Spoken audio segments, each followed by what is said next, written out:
This is TTT Live. I am DK Rostar. The Ministry of Health is giving an update on the status of COVID-19 in Trinidad and Tobago. We're bringing you live coverage on TTT, Talk City 91.1 FM, and on Facebook at TTT Live Online. We go now to the Manager Corporate Communications at the Ministry of Health, Candice Alcantara. Good morning. I am delighted that you have decided to tune in to today's virtual media conference, which updates the public on the Ministry's COVID-19 initiatives.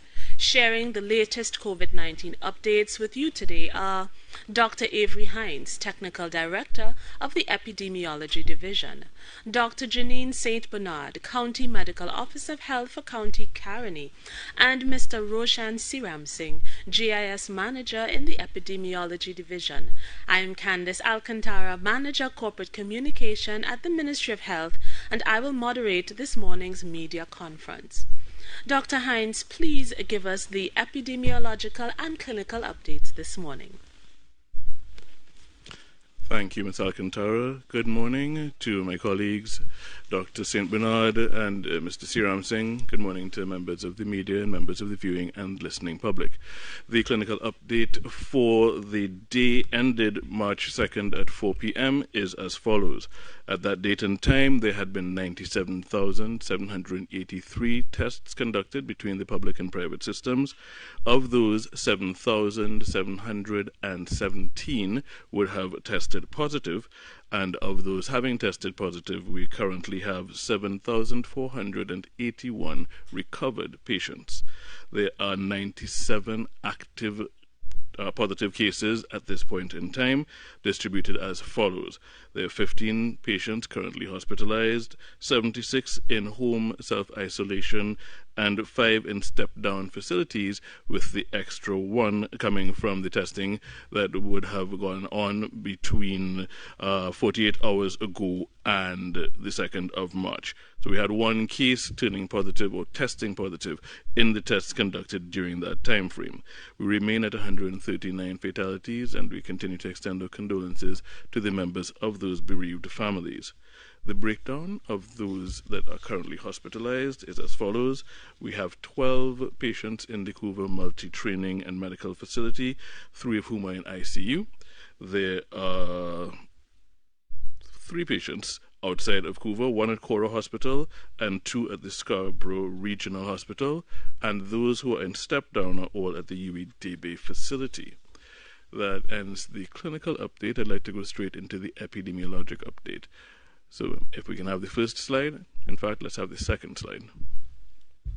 The second slide shows the, please, thank you, remove the ticker. The second slide shows the epidemic curve, that epidemic curve trending from the 1st of August all the way through to today's date, and emphasizing again that we have had that constant decline in cases between the peak of the outbreak around the middle of August and the current date. And even though we are seeing these lower numbers, we have a current rolling 7-day average of about 5 cases a day. We do want to continue to emphasize that the virus is still in circulation in the population, as we can see with the totals having over 560 cases at this point in time. Now, the other important thing to note is that the cases that we see, the cases that we count, the cases that show up in the health system and get counted are the ones that are symptomatic and that present. And we continue to emphasize the public health importance of those asymptomatic cases which may not be detected but which continue to pose a risk of spread, and continue to emphasize the importance of the public health measures, most importantly the mask wearing, physical distancing, and hand hygiene, as it's been termed the 3 W's: wear your mask, wash your hands, watch your distance. Let's move to the next slide. Demographically, the information remains largely the same, about 53% male, and the majority, over 55%, being in that working age group of 25 to 49. While, next slide, among the fatalities, we have that 3-to-1 ratio of men to women, 74% men. We do have the majority of those cases being in the over 60 age group, but there are individuals in younger age groups who have had fatal outcomes, and one of the common features is that we've had those individuals mostly having other pre-existing conditions which we call comorbidities, and which include diabetes, hypertension, kidney disease, etc. So we do want to emphasize the importance of being aware of your coexisting vulnerabilities and taking all the steps necessary to prevent yourself from becoming infected. Today I'm not going to go into the geographic distribution because there's actually a separate presentation on that. So I'm going to turn you back over to Ms. Alcantara. Thank you very much, Dr. Hines. In the last conference, we reminded the public that although thankfully our numbers are low at this point in time, COVID-19 is still present in Trinidad and Tobago, and we all have to remain vigilant. And so we have brought back Mr. Siram Singh to the program, and he will highlight the way that we have been using our technical resources to track national COVID-19 trends. And you will see that COVID-19 is still here. Thank you, Ms. Alcantara. Good morning, Dr. Hines, Dr. St. Bernard, Ms. Alcantara, members of the media, and our listening and viewing audience. As we go across our first slide, we'll begin to take a look at what the cases look like, or what it would have looked like over Epi Weeks 5 to 7. Just to be clear, Epi Week 5, Epidemiological Week 5, covered the period the 31st of January to the 6th of February 2021. Epidemiological Week 6 covered the period 7th of February to the 13th of February. And Epi Week 7 covered the period 14th of February to the 20th of February. So as I speak of the Epi Weeks going forward, these will be specific periods which I refer to. As we take a look at the map, this is the first of two maps which look very similar. And this is a point map which represents the location of cases over the period Epi Weeks 5 and 6, with Epi Week 5 being represented in the purple dots and the purple bars in the chart, and Epi Week 6 being represented by the yellowish-orange dots and the yellowish-orange bars in the chart. What we can see quite clearly is that St. Andrew, St. David, Nariva Mayaro, and St. George East generally would have recorded a smaller number of cases than the other counties in Trinidad, while during this particular period, which we refer to being Epi Weeks 5 and 6, Tobago would not have recorded any new cases at that point in time. What the map also tells us, and also shows us quite clearly, is the number of cases that would have been recorded in County Caroni and County Victoria, and is also represented in the charts, as you could see there. As we switch across to the other slide, we'll see now the map which represents the period Epi Week 6 and 7. So there's that overlap with Epi Week 6. Epi Week 6 representing the period the 7th to the 13th of February, and Epi Week 7 representing the 14th to the 20th of February. Again, we see fewer cases in Nariva Mayaro, St. Andrew, St. David, and St. George Central, with again more cases in Caroni and Victoria, again represented by the bar charts. Just to point out that these are point maps, so in the event that there were cases within the same home, the point would have been located on each other, so they would have been overlaid on each other, so you would not necessarily be able to determine where they would have been spread within the home, or they would have been clusters using this particular map, but we'll get to that shortly. I'll point out as well, given that the lower numbers which we have recorded, as Dr. Hines would have mentioned, and we would have seen in the epicurve, while there may be lower numbers, there is no place for complacency, and we need to continue to be vigilant as we proceed. Now, as we move across to the other slide, we take a look at County Caroni. Now, I mentioned earlier that the period represented here would have been Epi Weeks 5, 6, and 7, covering the period 31st of January to the 20th of February. Not represented here is Epi Week 8, which, if we were to represent on the map, would show a higher number of cases in County Caroni compared to Victoria over that particular period. What we are seeing again here, cases spread across the county, more so in areas which are highly populated and along road networks which have population settlement, with a few cases spread across other parts of the county. As we take a look at the other map, which also represents County Caroni, this time for the period Epi Weeks 6 and 7, we see again cases represented as would have been previously, with the purple points represented in this case Epi Week 6 and the yellow points representing Epi Week 7. Again, cases in the more populated areas, but there are also being cases scattered across the county, which would not have been closer to any of the other cases. As we move across to the next slide, we'll start taking a look here at County Victoria. Again, same visualization.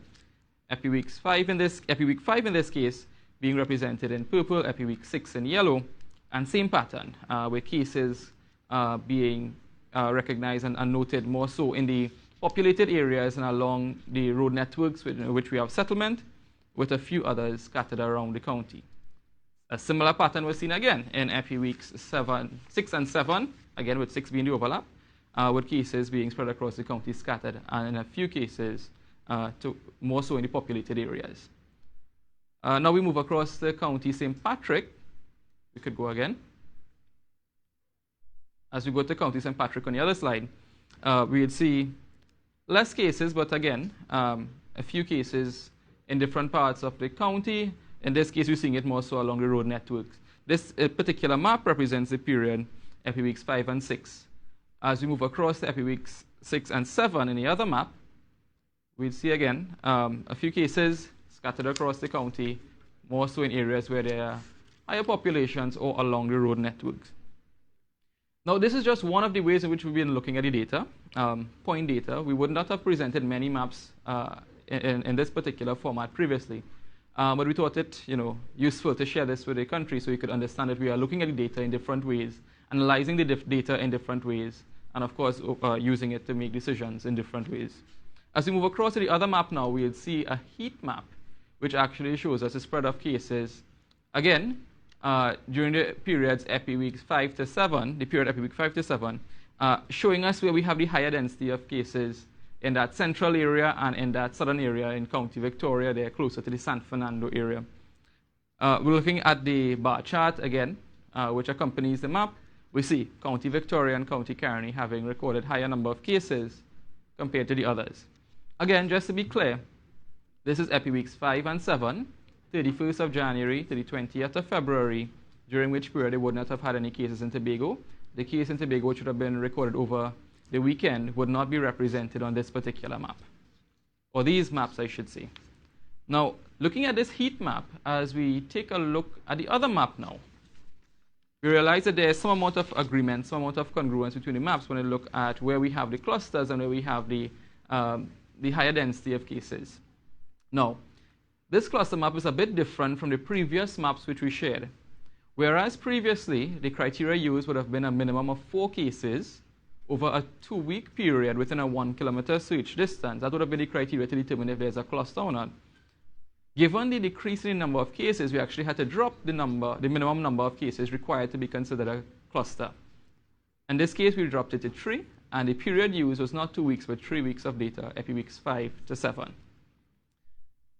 Again, it's a good sign. Of course, the numbers went down, so that is positive.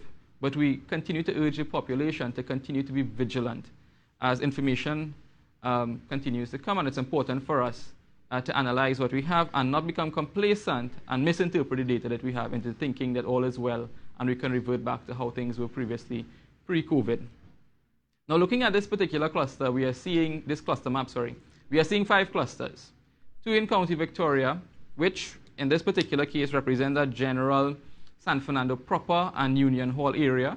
We are seeing 1 in County Carney in Chaguanas proper along that Montrose area.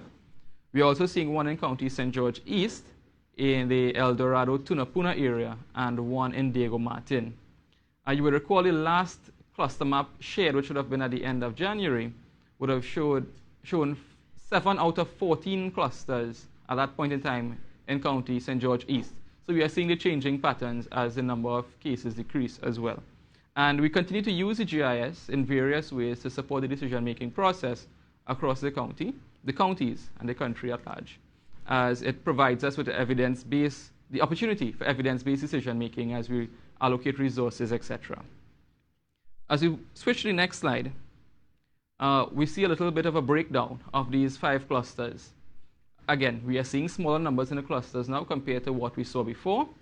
In cluster 1, we saw essentially 3 out of the 3 cases coming from the same house, and they were actually family members. And in cluster 2, 2 out of the 3 persons appear to come from the same street. However, we are unsure if they are related. And that actually has to do with the information that was provided. And I'll come back to the need for solid information. Cluster 3, 6 out of the 8 persons were actually from the same home, whereas in cluster 4, 5 or 6 persons appear to come from the same house. At least 4 of these persons were family members, whereas in cluster 5, all members of that particular cluster were from the same home. Now, coming back to the need for solid information, we need to get complete information. As we move forward, we have less cases now, which allows us to drill even deeper into the data. There is a need for us to get a better understanding through the contact tracing process. So we are asking the public to cooperate with the contact tracers as we go through the process to understand where you are, where you have been, places visited over the last, in this case, 14 days, which we ask for. And we need to get that information so we could trace persons to locations. In the event that we are looking at spread taking place at public spaces or in the workplace or anywhere like that, giving us an indication of where you would have visited or where you would have been over that particular period of time will help us to understand what is taking place, and it will help us to appreciate any linkages among the cases which may occur. So with that, I would say thank you very much as I hand over back to Candice. Thank you very much, Mr. Siram Singh. And he gave us a national picture or a macro perspective on COVID-19 in Trinidad and Tobago. And now we will drill down into County Caroni and get an update from Dr. St. Bernard on some of the COVID-19 trends that are happening specifically in the County Caroni area. Good morning, Trinidad and Tobago. Good morning, Dr. Avery Hines. Good morning, Mr. Roshan Siram Singh. Good morning, Ms. Candice Alcantara. Good morning to the media and to the viewing and listening public. Today I have the great pleasure of presenting an update on County Caroni in particular, because of course we had the honor of having one of the highest number of cases within Trinidad and Tobago. Before that, I will emphasize and state what Dr. Hines has said before, which is that COVID-19 is still very much present in Trinidad and Tobago, and so we need to continue to remain vigilant and adhere to the COVID-19 protocols to protect ourselves and our loved ones. We do have low COVID-19 numbers at this time, which suggests we are doing well as a nation, but we do need to continue with the COVID-19 protocols of the 3 W's, as Dr. Hines said: wear a mask, wash our hands, and watch our distance. So coming back to Caroni, the reason that I'm here. So Caroni, in terms of location, is located south of the St. George County, and St. George, as you know, is St. George West, Central, and East. We are also west of the river, and we are north of County Victoria. And within County Caroni, we have the 2 large towns of Chaguanas and Couva, as well as the Point Lisa's port. In terms of the breakdown of figures for County Caroni and the community cases that we have, as of yesterday, the 2nd of March, we had 26 active cases, and this represents the second highest number for the country, of which only 1 was a new case. We had 1 discharge, and of the 26 persons, 10 were symptomatic and 16 were asymptomatic. In terms of the trends within Caroni, we had a lovely look at those maps. I will just give simple numbers. At the start of February, County Caroni saw 44 active cases, and at the end of February, we went down to 25. And for the month of March, we've had 26 for both days, the 1st and 2nd of March. So we are going down, but we still are among the higher numbers. In terms of the clusters, as Mr. Siram Singh had mentioned, we have had couples, we've had parent and child, and we've also had individuals within the county. At this point, we have a couple, and we have a family of 3, as well as individuals, contributing to that number of 26. So within County Caroni, some of the issues that we would have identified contributing to the number of cases reside within the workplace. So I just wanted to speak a little bit towards the issues within the workplace. And the information I'm sharing is based on information we would have received as a result of contact tracing. Our contact tracing persons, when speaking to individuals, the persons were happy and very willing to share that because they work with the same persons every day and they are very comfortable working with them, the practice has been in some, not all organizations, but within some, they say that when they get to work, they take off their masks and they work together, and then before they head out, they would put the mask back on before leaving the office. So of course I would want to state that this is a dangerous practice. And this is something that has been happening not just in the public sector, it happens in the private sector as well. So there are different business places that have had this as a practice because we get comfortable with each other and we start to treat our colleagues maybe as household members perhaps. So that is something we need to be careful with. The other issue that has come to the fore in investigating why we have so many cases, we've had issues with the gatherings, the parties and the functions. So what happened at those events is the usual eating, drinking, close proximity, and not wearing a mask. So that represents two of the W's, not wearing the mask and not watching the distance. So of course that's another issue we need to be careful with so that we can look to reducing our figures and not having them continue to rise. So in as much as I've identified that mask wearing seemed to be the issue, I will take a moment to mention good masks, bad masks, how to wear your mask. Medical mask or surgical mask, like what you would have seen me wearing when I came in, right? Those are the medical masks. Those are considered suitable for preventing COVID-19. Masks that fit snugly, meaning over the nose, over the chin with no gaping holes, those are suitable. Masks with breathable fabric, such as cotton, those with tight woven fabric, and those that have at least 2 layers. So the masks, of course, that will not be suitable would be those that are made from materials hard to breathe. Sometimes you put the mask on and then realize, but there is no exchange of air. Masks made from fabric loosely woven. So I have seen people with knitted masks, crocheted masks. Those are not suitable and will not protect anyone. Masks that have 1 layer, which I have seen for sale. We need to not purchase masks that only consist of 1 layer of material. Masks with exhalation valves. I've seen athletes running looking very, confident, but we don't want masks with exhalation valves. And of course, the classic which I've seen, which is always alarming, is seeing the person stop suddenly, run out of the vehicle to buy something at the side of the road with no mask. So they pull their jersey or their top over their face and they think that that's a mask. That also will not protect us from COVID-19. Masks only protect you if you wear them well. I know you've heard it before, but I need to say it again because the not wearing the mask did contribute to the cases within County Caroni. And when we wear our masks, we still need to social distance. So it is not that, okay, I have the mask so we can now all gather and have a holy huddle. We still need to watch our social distance. They work together. A little trick I wanted to demonstrate actually with the mask wearing. If you do have these with the metal at the top, you bend this before you put over the nose. If you wish, you can cross the loop before you put it over the ear, over the nose, over the other ear, and then you'll notice the gaping holes. You can tuck these in, and then you have a nice sealed over the nose, sealed hair, and then under the chin. So that's very important. We've seen situations where in meetings sometimes people keep pulling their mask up because it is sliding down as you speak. Those would not be suitable, and those are not masks you want to have to be continuing to adjust, or you will not get protection. So, masks. Masks protect you from COVID-19. That is the message. And in County Caroni, having worked with our teams for the last 12 months, yes, 12 months have passed, we have had swabbing teams going out to people's homes, swabbing teams facilitating drive-by swabbing, and not one member of my swabbing team has contracted COVID-19. Why? Because they wore their personal protective equipment. Personal protective equipment will protect you from COVID-19. For a person who is on the street, regular persons who are not healthcare workers, your mask will protect you. That's all you need. The level of PPE required is, of course, connected to your level of exposure. So a doctor who is dealing with intubating COVID-19 positive patients in ICU, they would wear way more than what we would, but what we are required to wear are the masks.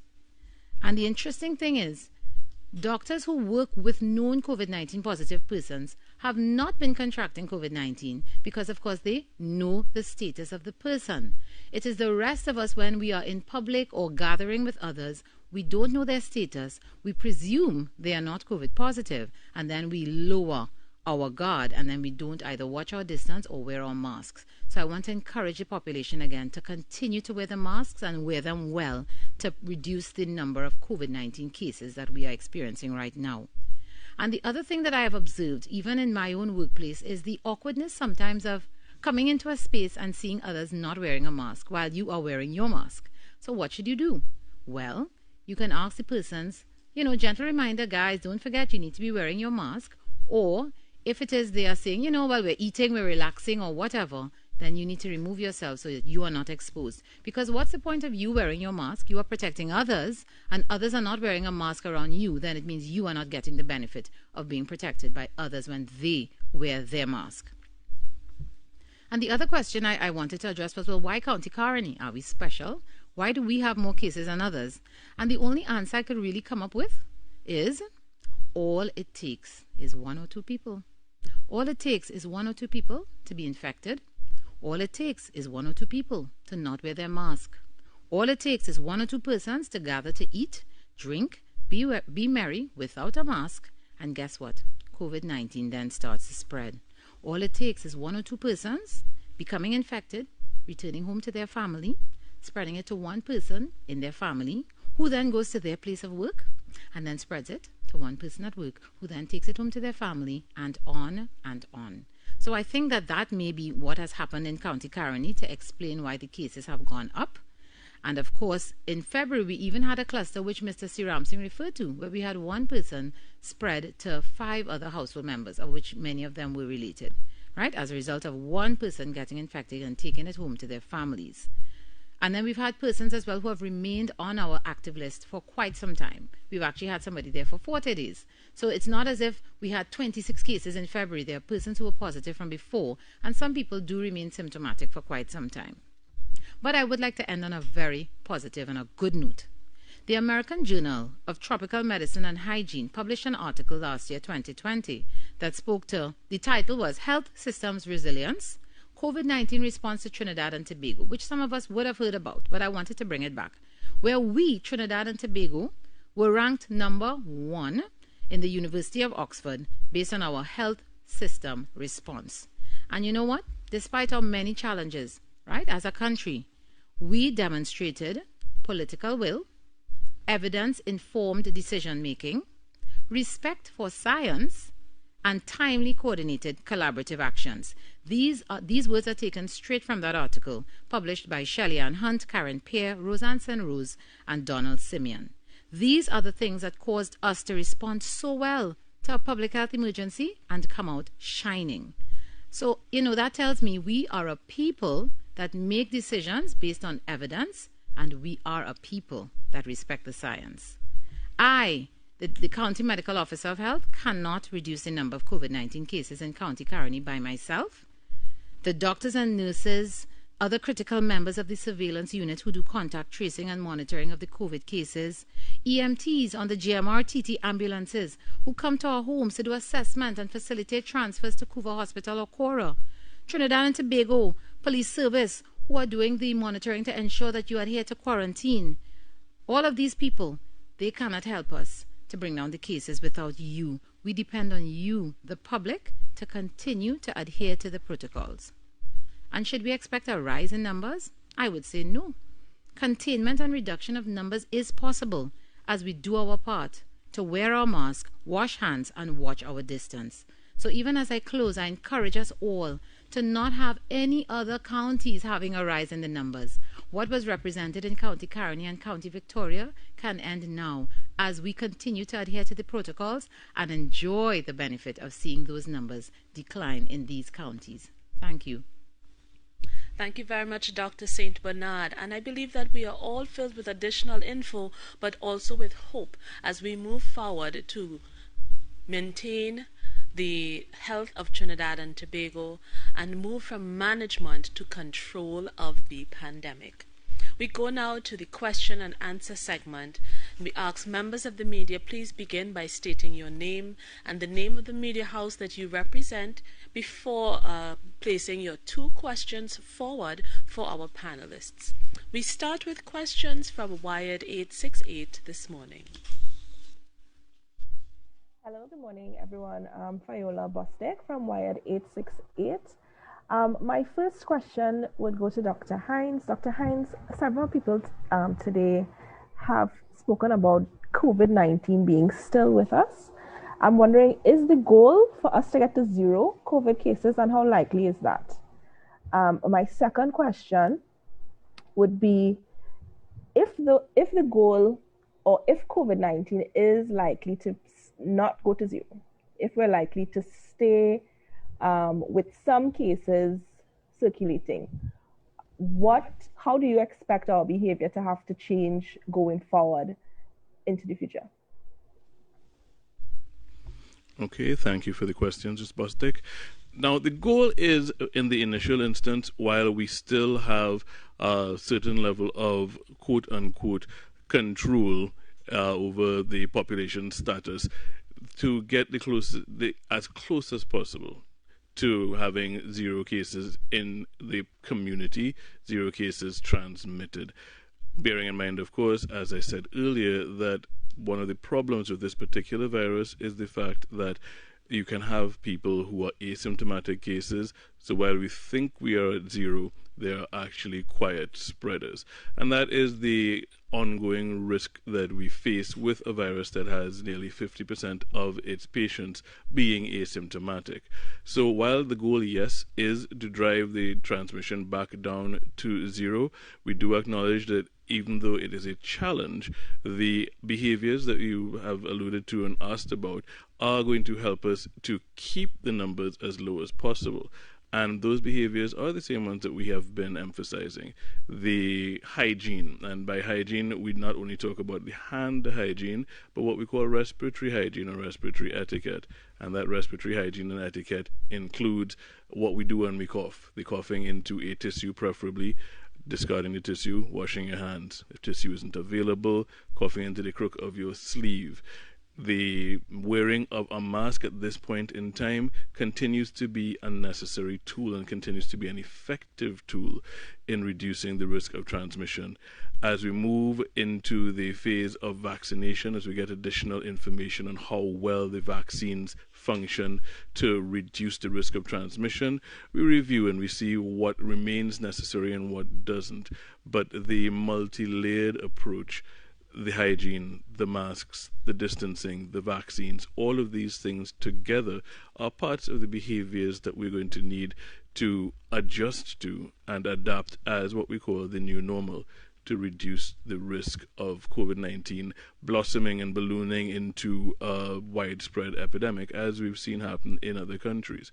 So, yes, there is the drive towards getting down to 0 transmission, and yes, there is the acknowledgement that this may be a challenge and that certain behaviors are going to be required of us to keep the cases as low as possible and to continue to work towards 0. So thank you for your 2 questions. Thank you very much. We go now to AZP News, please. Hi, good morning. Priya Bihari, azpnews.com. My first question to Dr. Hines is basically a follow-up to Fiola's questions. The whole issue of our COVID cases being reported very low. I think over the last week and a half, we had 1 case, 7, 5, sometimes 0. But I take note that the minister and the CMO has stressed. I think for the year we have had over 400 or 500 cases or new cases. But there seems to be a sense in the population that we're not taking it on. In other words, there is really that large effect of COVID again in the country. And people are, I think they are gathering more, they're having parties, etc. Although maybe within the confines of their homes. Is this something that the ministry is looking at? And have you found that this is the case in the new cases that are coming up now, that people feel that they can take a little more risks now? Thank you. Okay, thank you for your questions.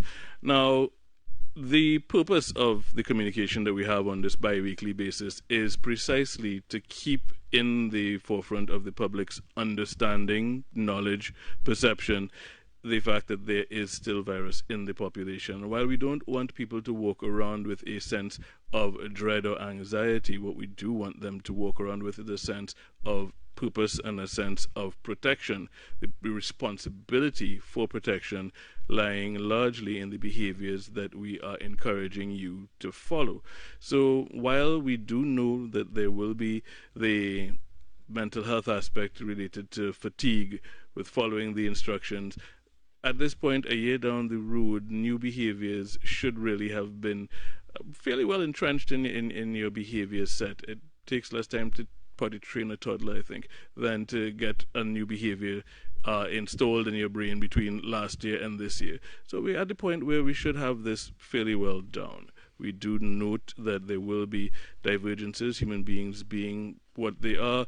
Not everyone always follows the rules, and we take note of that. Yes, the ministry is aware of that. There is nothing that we can do beyond continue to encourage good and sensible decision making and to provide the information on why the decisions that we're suggesting are the sensible ones. Provide the evidence on how the behaviors that we're advocating help to reduce risk.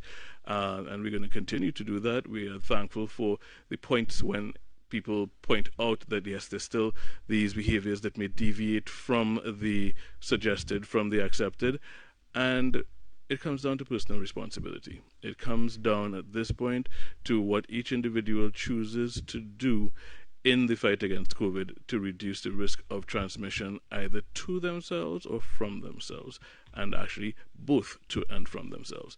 So all we can do is continue to provide the information that we are currently providing and continue to advocate for those sensible behaviors, for adherence to the new normal as we continue to reduce the risk of spread by what we're currently doing. Thank you, Dr. Hines. And I just wanted to get a sense as well from Dr. St. Bernard about some of the behavior patterns that she's seeing or that her team is seeing in County Caroni. Thank you, Ms. Alcantara. In terms of behavior patterns, I think that generally, just as we stated at the beginning, many people, we want to start with the positive, many people are adhering to the guidelines, but of course there is something that did contribute to the number of cases.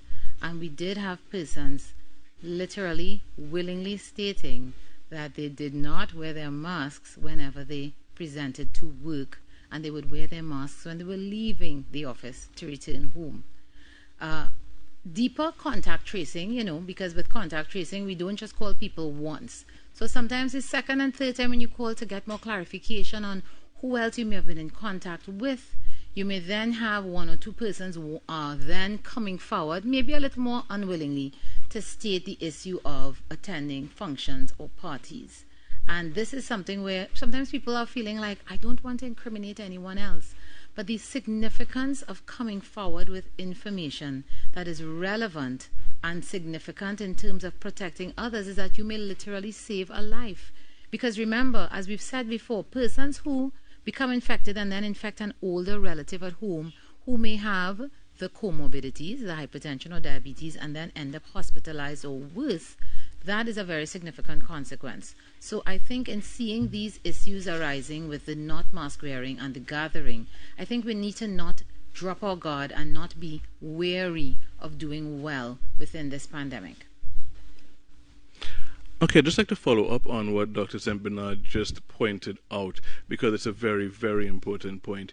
As we work towards getting those lower numbers to trend towards zero, as we work towards the contact tracing in these smaller groups, it becomes even more vitally important that information on your potential exposures, your whereabouts, gatherings or functions or places that you may have attended, that information is shared with the public health personnel who are doing the contact tracing. It helps not only to identify whom you may have exposed, but it also helps to identify where you may have been exposed. And although the tendency may be to feel that you are then putting people under the spotlight, that's not really it's not the purpose of the contact tracing questioning. All we're really trying to do at this point is to figure out what people's greatest risks are as they move about, as they conduct their daily business. Where are people reporting that they may have been, what are they reporting that they may have been doing in the 2 weeks prior, that then indicates that this particular activity, location, etc., may present a higher risk. The importance of the mask wearing in the office is something else I'd like to emphasize, because the issue of indoor air circulation and the recirculation of infected droplets in the indoor air-conditioned, closed, no-window space is one of the factors that has been repeatedly noted in the medical journals as an increased risk factor for transmission of COVID-19. So whether it's indoor in an office, indoor in an air-conditioned church or a bar setting, the whole point is the indoor air circulation with infected droplets is one of the factors that has continued to spawn clusters of cases, and the mask wearing is one of the things that helps to reduce that risk by trapping the majority of those droplets as they leave your respiratory system. So it really is very important that we adhere to the mask wearing even in settings where we're comfortable with the people around us. It really needs to become a part of our new normal. Thank you very much to our doctors. Just a reminder that Mr. Siram Singh is also here. We go to TV6, please. Hi, good morning. Alicia Boucher from TV6. Anyone can take these questions. I know that most businesses, they have allowed their workers to come back out full time. And you have been stressing the importance of wearing masks even when you're at the office. But there are people who are unable to keep a mask on for 8-9 hours because of different reasons, claustrophobia, other medical reasons. Some people are unable to function in a mask for very long periods. What would you suggest then that employers do in a situation like that, and what can be, perhaps done to mitigate or to counteract or, to provide, I guess, maybe some sort of alternative? That's the first question. Second question is, I just wanted to know whether or not the state quarantine facility, which I believe is the UTT campus in the Caroni district, would have had anything to do at all with the numbers that we are seeing in the Caroni County. Thank you. Thank you, Ms. Boucher, for your questions. I will attempt to answer both.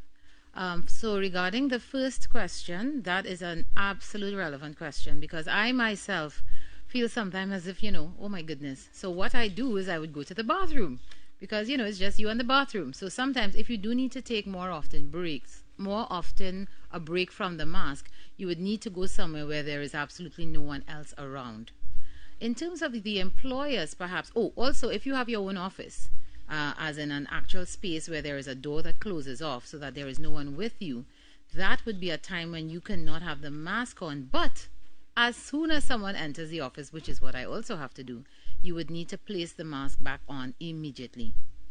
Now, in terms of the employer's responsibilities or maybe their duties in terms of what they can do to help, even like something we're seeing in the schools, is they need to then put shields, if it is possible, to have shields built around desks so that you have your own cubby, and that desk is located the requisite 6 feet away. That may be something that we can look to exploring, where you would have some form of, and your chair would have to be located in proximity to the desk, such that when you sit, the air around you is not at all coming outside of that space to encroach on others. Stepping outside to take a break, like how, before when people wanted to smoke, they would go outside of a building because you're not allowed to smoke indoors. You may need to take more often some breaks and literally step outside of the office to take a gasp. Or if you have a vehicle, you may want to go into your car, turn on your AC, catch a breath. So there are different things that you can do so that you don't expose yourself or others that can be explored. With regard to your second question, which is the quarantine facilities, the quarantine facility within County Caroni is actually the home of football. The Debe facility is considered to be in County Victoria. So in terms of County Caroni and the home of football, we have not had a positive case for a very long time. I'm trying to remember the last month we would have had a positive, but nothing for this year. So we have not had any contribution towards our cases from persons who were quarantined at our state quarantine facility. So I hope that answers your question.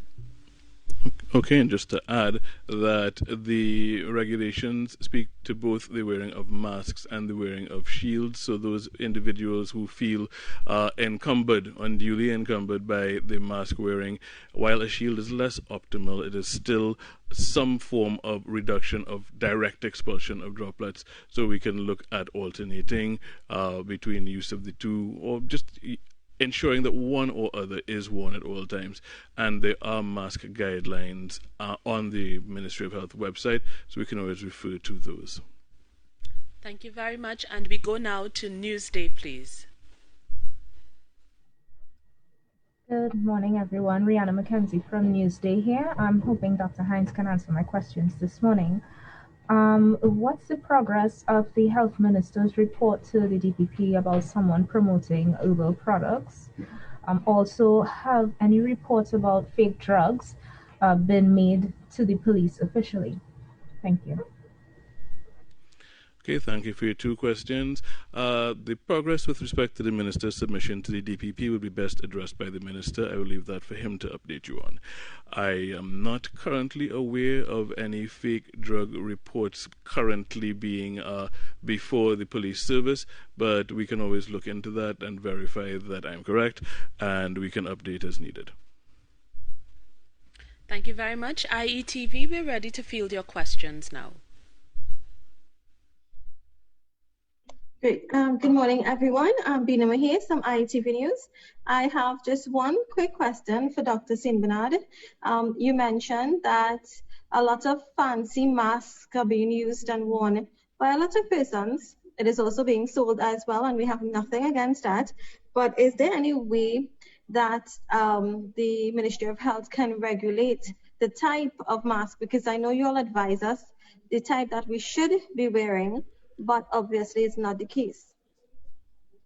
Thank you. Hi, thank you for your question.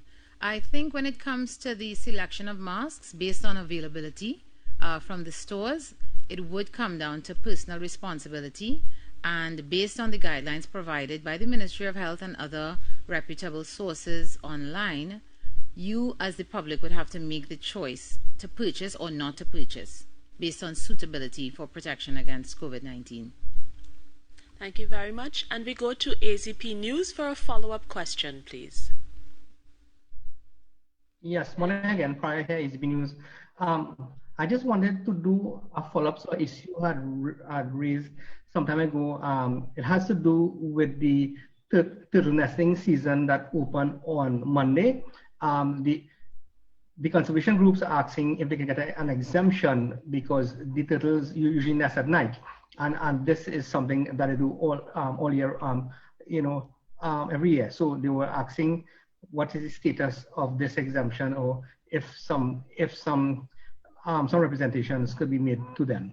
So I don't know if Candice may be able to let the minister know about this. Thank you. Thank you very much, Mr. Bihari. I will raise the matter with the executive. Thank you. We go to a follow-up from Wired 868, please.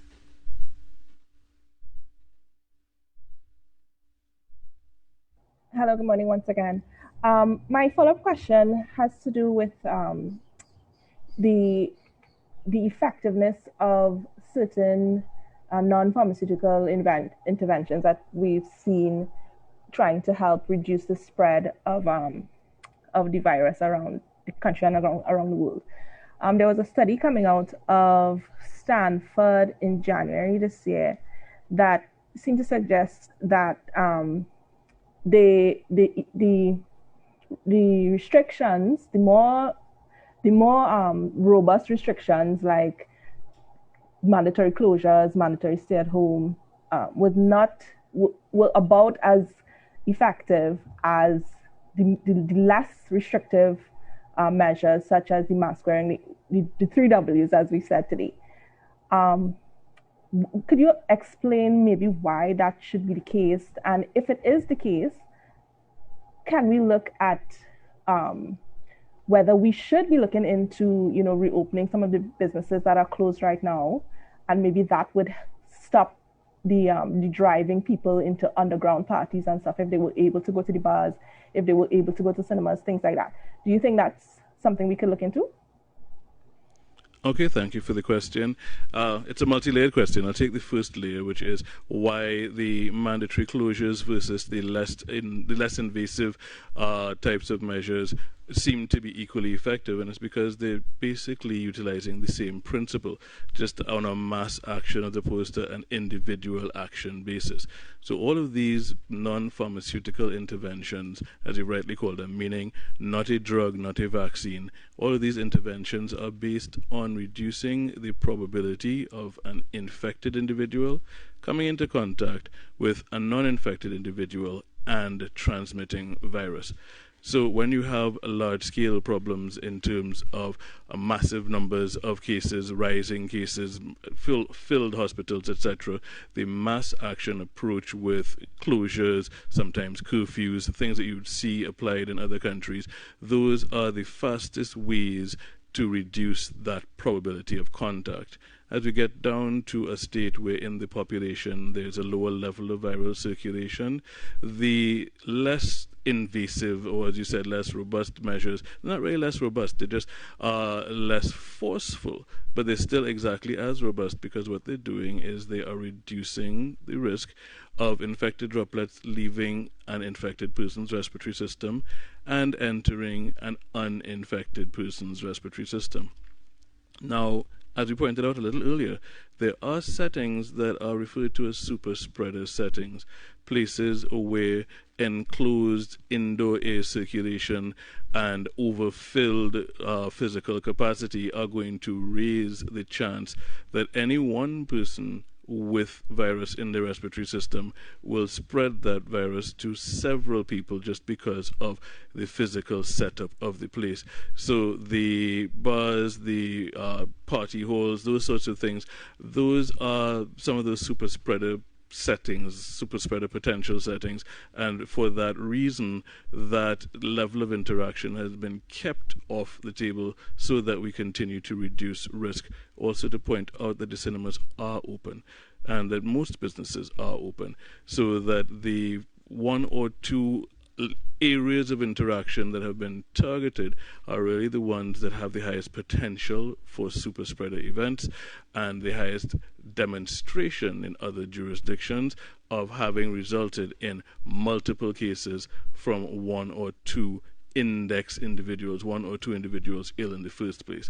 So the measures work, and they either work by mass action, keeping everybody out of everyone's way, or by individual action, keeping your individual droplets to yourself by the decisions you make, the mask you're wearing, the distance you keep, the places that you don't go to. And that's why they're seen to be equally effective.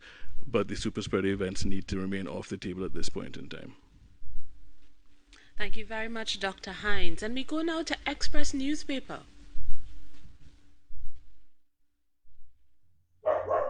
Good morning, Kim Budram from The Express. One question, maybe with 2 points, probably for Dr. Hines. It's with regard to the rollout of vaccines for people with chronic illnesses. Of course, the vaccine uptake is voluntary, but is there any way of telling, maybe through the fact that people are registered with clinics in the various RHAs, how many people with chronic illness are out there potentially to be vaccinated? And as well, forgive me if this has already been explored, but there is some trepidation about vaccines among, some of the population. I don't know what the reaction has been among, let's say, the senior citizens. So I was wondering if there has been in the clinics or through the RHAs, maybe an outreach program specifically for them to help them to understand what the vaccine is about, and if there's been any feedback from them as to how they feel, are they fearful or anxious about it or willing, etc. I hope that was clear. Thank you. Okay, so yes, we have been actively seeking the lists of individuals registered with the various chronic disease clinics, at least within the public system, also looking at those who may be registered on the CDAP system. And we have estimated that between those two, excluding overlap, we have somewhere in the vicinity of maybe about 80,000 individuals that would be so registered or would fall into those categories. we have seen that in the conversations that people are having, at least informally, that there is a certain level of confidence and interest in the vaccine because people have realized or recognized that the virus is much more likely to have adverse effects on you than the vaccine. We've seen where the people who've had the vaccine so far have had what they call the routine or mild, quote-unquote, side effects. Those effects just being your body's response to being vaccinated and to generating an immune response. So the pain at the site basically pointing out that you've had an injury, it is a needle stick, and the redness, the tenderness, those things, those are expected. The fevers that people mount, that feeling of what we call malaise, or sometimes people say they feel tired, fatigue, that again is an indication that your immune system is doing its job. It is producing the immune response and the chemicals in your body that are going to allow it to mount a better response the next time it sees COVID-19. But that response comes with a certain feeling in your body, that feeling of fatigue, the body pain sometimes that some people refer to. All of those are expected, and they are what we call self-limiting. They're short-lived. And the long-term benefit of having your immune system primed to respond in a better way to the virus is what we're seeing, is what the studies have shown. The studies have shown that across the board, whichever vaccines have been approved, you've seen a massive reduction in numbers of people getting severely ill. Even if they do get infected, they don't get severely ill. Death rates have been cut to nearly zero by the vaccination process. If you look at the global numbers in the countries that were driving the epidemic with their high numbers, we're now seeing the global population coming down the other side of that curve. You're seeing decreases in new cases, you're seeing decreases in deaths, showing that the vaccines have been effective. This new thrust towards vaccinating the global population is beginning to pay dividends already. And I believe that is encouraging people who would otherwise have had more trepidation to see that there is a massive benefit. And we have not really gotten the feedback that people are unwilling. They've gotten the feedback that people are curious about the side effects. They are hearing that people are saying, this is how I feel afterwards, but they're also noting that those feelings go away in a day or two, and that there's also medication for them. So you can take medication to reduce those symptoms if they are problematic. So really and truly, we're seeing where the benefit far outweighs any drawbacks, and we want to continue to get that message out there. So yes, we will look at the communication channels that are available at the health facilities, etc., to give this information to those in clinics so that they're better prepared to receive the vaccine when it is available. Thank you very much, Dr. Hines. We have a follow-up question from TV6, please. Yes, I am asking this question on behalf of a member of the public because I would have seen that question out there. If we get vaccinated, if you get vaccinated, do you still have to wear a face mask? And if so, at what point would we be able to not wear a face mask? Okay, thanks for the question. This question has been asked in this forum before, but it bears repetition. The need for the face mask is, as I keep saying, it's an extra layer of protection beyond the layer of protection that's provided by the vaccine. Now, I think when Professor Carrington spoke about the vaccine, she mentioned the difference between what's called sterilizing immunity, meaning your immune system now doesn't allow the virus to take hold at all and you don't get infected, and the kind of immunity that is granted by most vaccines, where you may still be infected, but you are less infectious, you are less ill, and that gap, so to speak, between 100% sterilizing immunity and what most vaccines tend to provide is the gap that is then covered, quote unquote, by the wearing of the mask, by the physical distancing, and the use of all the other non-pharmaceutical intervention measures. It's really important to emphasize that when we wear the mask, we're not just protecting ourselves, we're protecting other people.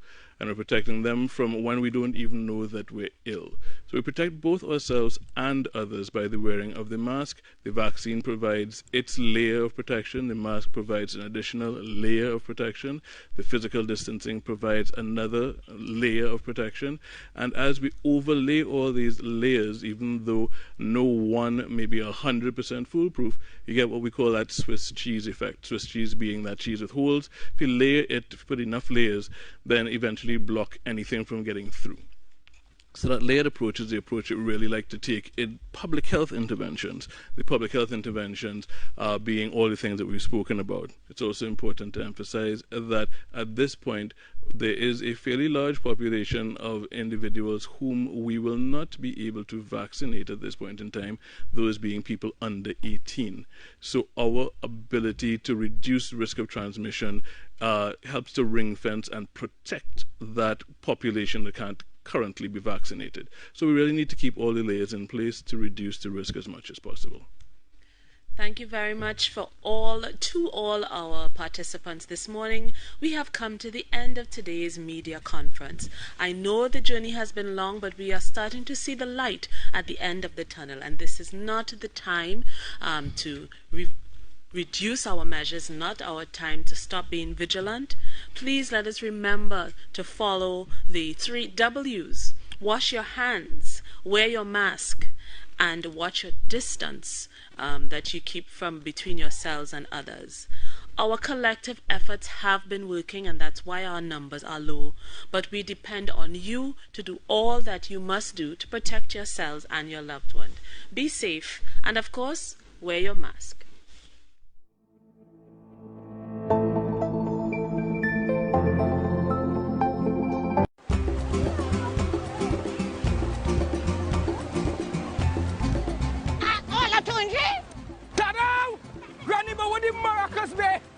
Where you hustling now up to? This is the beach. You're supposed to be relaxing. Well, I'm going to get some bacon shark. Oh, all right. Yeah, my boy, yeah. Just remember, it's still have COVID out there. Beach or no beach.